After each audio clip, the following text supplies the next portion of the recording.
الأبيض من الخيط الأسود من الفجر ثم أتموا الصيام إلى الليل ولا تباشروهن وأنتم عاكفون في المساجد تلك حدود الله فلا تقربوها كذلك يبين الله آياته للناس لعلهم يتقون۔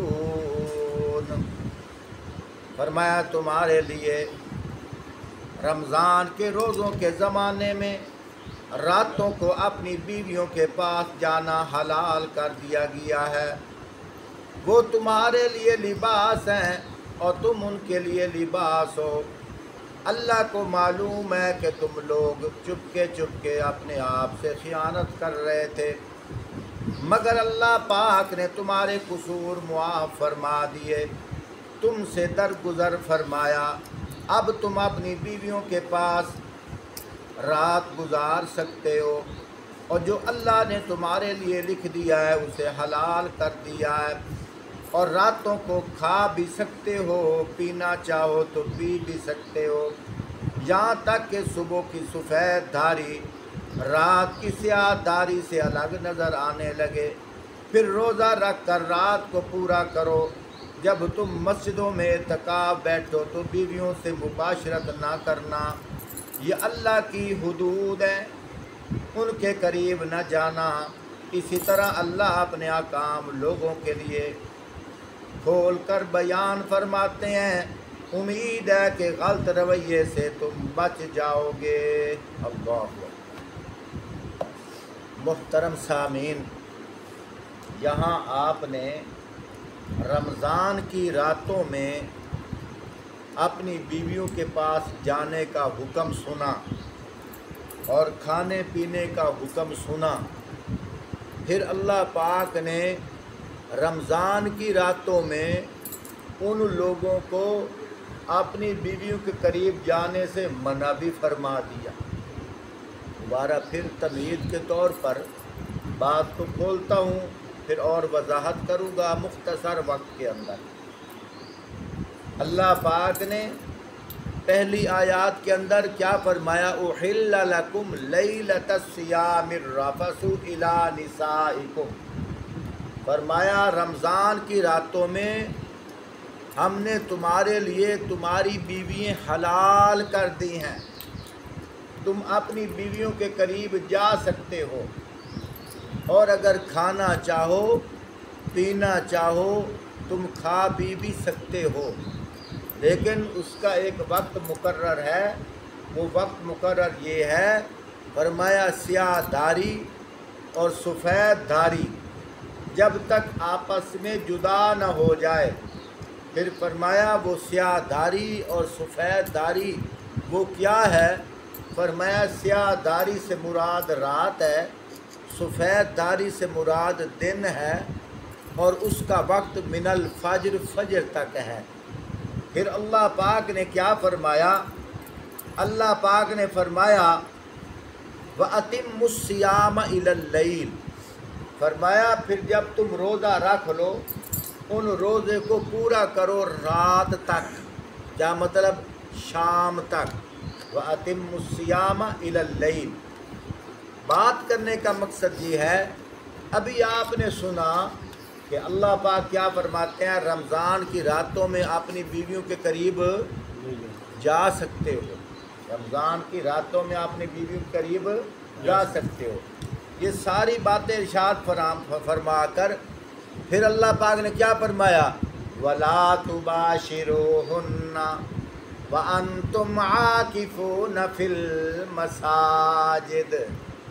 فرمایا سنو، وہ لوگ ہوگا وہ بھی رمضان کا مہینہ، ہوں گے وہ بھی روزے دار، رمضان کا مہینہ ہوگا، لیکن جو اعتکاف والے ہوں گے ان کے لیے اللہ پاک نے الگ الگ حکم فرمایا۔ اللہ پاک ان کے لیے کیا فرما رہے ہیں کہ رمضان کی راتوں میں تم کھا تو سکتے ہو، رمضان کی راتوں میں تم پی تو سکتے ہو،